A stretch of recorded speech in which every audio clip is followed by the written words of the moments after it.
Delhi police की crime branch ने शनिवार को एक ऐसे इंटरनेशनल हथियार तस्करी गिरोह का भांडाफोड़ किया जिसके तार पाकिस्तान की खुफिया एजेंसी आईएसआई से जुड़े बताए जा रहे हैं। यह नेटवर्क पाकिस्तान से ड्रोन के जरिए आधुनिक हथियार भारत भेज रहा था और दिल्ली तथा उत्तर भारत के कुख्यात गैंगस्टरों को सप्लाई करता था। पुलिस ने इस मॉड्यूल से जुड़े 4 तस्करों मनदीप, अजय, दलविंदर और रोहन को गिरफ्तार किया है। ये सभी पंजाब और उत्तर प्रदेश के रहने वाले हैं। जानकारी के मुताबिक क्राइम ब्रांच को इनपुट मिला था कि कुछ हथियार तस्कर दिल्ली में बड़ी खेप सप्लाई करने वाले हैं। इस सूचना के आधार पर टीम ने रोहिणी इलाके में जाल बिछाया और आरोपियों को मौके पर गिरफ्तार कर लिया। तलाशी के दौरान उनके पास से 10 हाईटेक पिस्टल और बड़ी मात्रा में कारतूस बरामद हुए हैं। इन हथियारों की मैन्युफैक्चरिंग तुर्की और चीन में हुई थी। पुलिस का कहना है कि बरामद हथियार अत्याधुनिक हैं और उनकी क्वालिटी से स्पष्ट है कि यह कोई संगठित और हाई फंडेड तस्करी नेटवर्क है। जांच के अनुसार ये पूरा नेटवर्क पाकिस्तान से ऑपरेट हो रहा था। हथियार पहले तुर्की और चीन से पाकिस्तान भेजे जाते थे, वहां से इन्हें ड्रोन के जरिए पंजाब सीमा में गिराया जाता था। पंजाब में गिराए गए हथियारों को स्थानीय तस्करों की मदद से उत्तर प्रदेश, हरियाणा और दिल्ली तक पहुंचाया जाता था।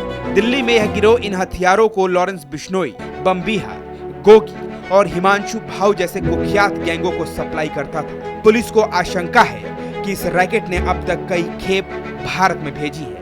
क्राइम ब्रांच अब इस पूरे नेटवर्क की गहराई से जांच कर रही है।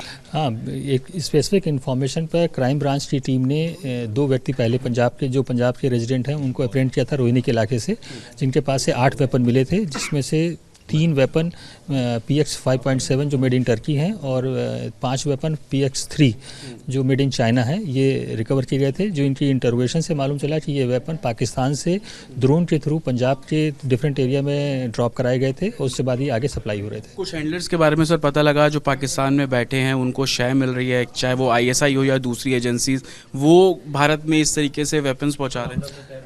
नहीं, डेफिनेटली पाकिस्तान से आए हैं तो पाकिस्तान में बैठा हुआ हैंडलर ही इसको सप्लाई कर रहा है, लेकिन कुछ लोग जो हमारे हिसाब से कुछ लोग US में भी हैं जो इस पूरे ऑपरेशन को अंजाम दे रहे थे।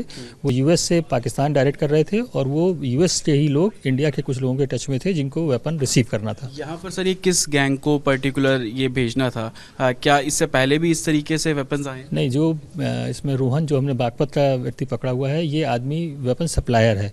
तो ये वेपन लेते हैं जो बाहर से वेपन आ रहे हैं और जिसकी डिमांड होती है उसको ये वेपन सप्लाई करते हैं। बॉर्डर्स पे सर क्या कोई डार्क स्पॉट है जहाँ पर ये वेपन्स एयर ड्रॉप किए जा रहे हैं, ड्रोन के जरिए किए जा रहे हैं? क्या कुछ ऐसा सीक्वेंस, कुछ चेन पता लगता है? ऐसी कोई चीज़, ऐसा कोई डार्क स्पॉट नोटिस में नहीं आया, ना ही इनके पास ऐसी कोई इन्फॉर्मेशन है। ये मौके की तलाश में रहते हैं। जिससे मैंने पहले बताया कि एक ड्रोन आता है जो जिसमें कैमरा होता है, वो एरिया चेक करता है कि उस एरिया में कोई डिप्लॉयमेंट तो नहीं हो रही है, और या थोड़े समय के लिए कोई एरिया खाली मिलता है तो उसी जगह पर वो ड्रॉप करा देते हैं। फाइनेंशियली सर किस तरीके से मनी ट्रेल हो रहा है इन लोगों के बीच में? मनी ट्रेल जो US बैठे हैं वो ऑपरेट करते हैं और सारा पैसा हवाला के थ्रू जाता है बाहर। और भी लगता है कि सर कि कुछ और लोग भी इन लोगों के साथ जुड़े हैं, या इससे पहले भी वेपन्स को लेकर क्या ये डील कर चुके हैं? नहीं, ये बता रहा हूँ, जैसे पिछले 1.5-2 सालों से इन्होंने काफ़ी वेपन सप्लाई किए हैं और इनके साथ और भी लोग जुड़े हुए हैं जिन पे अभी पुलिस कार्रवाई चल रही है। Team mobile location, bank transaction और सोशल मीडिया लिंक की मदद से विदेशी सप्लायर्स और उनके भारतीय सहयोगियों का पता लगा रही है। पुलिस यह भी जांच कर रही है कि अब तक किन गैंग्स तक हथियार पहुंचे और कितना सामान पहले ही सप्लाई किया जा चुका है। दिल्ली में हाल ही में 10 नवंबर को हुई कार ब्लास्ट की घटना के बाद देश भर में सुरक्षा एजेंसियां सतर्क हैं। राजधानी से लेकर सीमावर्ती राज्यों तक सर्च ऑपरेशन और छापेमारी तेज कर दी गई है। जम्मू कश्मीर में भी आतंकियों के सहयोगियों पर लगातार कार्रवाई जारी है। इसी व्यापक जांच अभियान के दौरान दिल्ली पुलिस ने इस इंटरनेशनल हथियार तस्करी नेटवर्क को धर दबोचा। अब तक इसके आतंकवादी संगठनों से सीधे संबंध सामने नहीं आए हैं, लेकिन यह स्पष्ट हो गया है कि भारत में सक्रिय कई कुख्यात गैंग इस नेटवर्क के ग्राहक थे।